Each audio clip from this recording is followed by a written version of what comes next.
الحمدللہ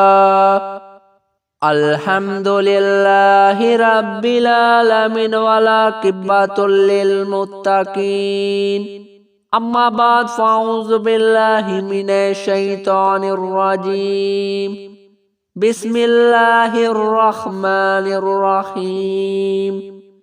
پناہ مانگتا ہوں شیطان مردود کے شر سے، شروع کرتا ہوں اللہ کے نام سے جو بہت مہربان نہایت رحم کرنے والا ہے۔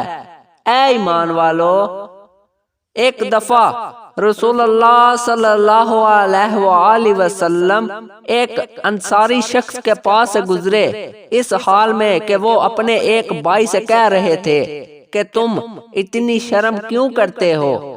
آپ صلی اللہ علیہ وآلہ وسلم نے اس انصاری شخص سے فرمایا کہ اس کے حال پر رہنے دو، کیونکہ حیا بھی ایمان کا حصہ ہے۔ میرے پیارے دوستو، اگر ویڈیو پسند آئی ہو تو ویڈیو کو لائک کریں اور کمنٹ بھی کریں اور آگے شیئر کریں اور میرے چینل کو سبسکرائب بھی کریں۔ شکریہ۔